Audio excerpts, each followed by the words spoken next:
आत्ताचं चित्र असं दिसतंय, आरक्षणाच्या लढाईत मनोज जरांगे पाटलांनी गुलाल उधळलाय.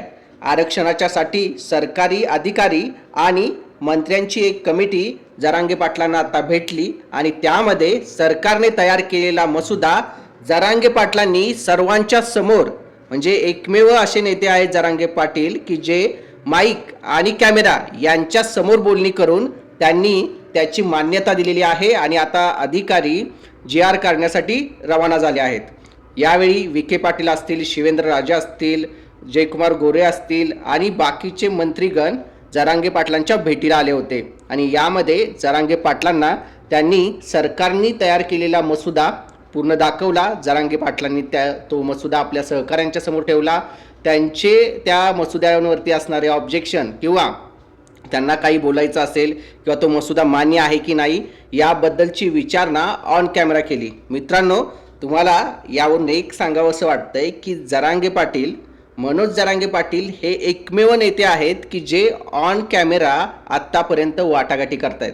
म्हणजे यापूर्वी तुम्ही अनेक नेते बघितले असतील, अनेक वेगवेगळ्या समाजाचे नेते बघितले असतील, पण जरांगे पाटलांनी जो स्वतःचा ट्रान्सपरन्सीचा मुद्दा सर्वांच्या समोर ठेवला आहे, त्यामुळेच एवढ्या मोठ्या प्रमाणात मराठा समाज किंवा मराठा समाजातील युवक त्यांच्या बरोबर उभे राहतात, त्यांना समर्थन करतायत.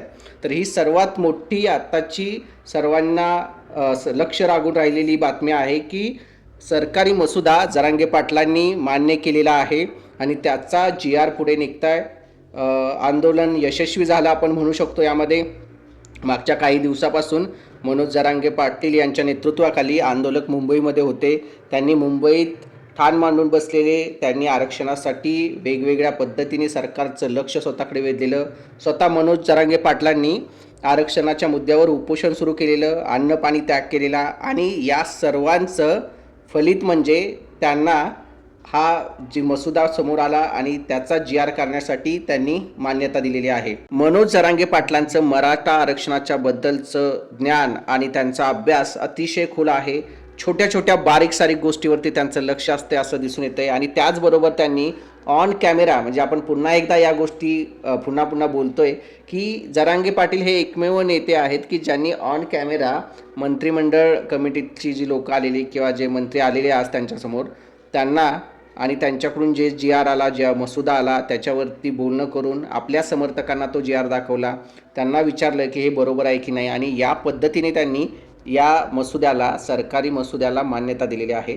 तर ही एक मोठी गोष्ट आहे की एवढा प्रचंड प्रमाणात मराठा समाज त्यांना पाठिंबा का देतो, त्यांच्या समर्थनात का राहतो, तर त्याचं उत्तर सगळ्यांनी ऑन कॅमेरा पाहिला असेल. आणि या पारदर्शकतेमुळे जरांगे पाटलांचं मराठा समाजातलं स्थान किंवा त्यांचं पाठिंबा, त्यांना मिळणारं समर्थन हे मोठ्या प्रमाणात मिळालेलं आहे, जे आत्तापर्यंत कोणत्याही राजकीय नेत्याला मिळालेलं नाही आहे. आणि ज्या पद्धतीने एक एक स्टेप करून ते पुढं जात आहेत आरक्षणाच्या मुद्द्यावर, मराठा समाजाला हव्या असणाऱ्या गोष्टी मिळवून देण्यासाठी ते सरकारशी बोलणं करतायत, त्यातून मराठा समाजाला आरक्षण किंवा त्याच्या सुविधा याबद्दलचे जे काही फायदे करून द्यायचे आहेत ते फायदे करून देणारा नेता म्हणून जरांगे पाटलांचं नाव पुढच्या इतिहासात नोंद होईल.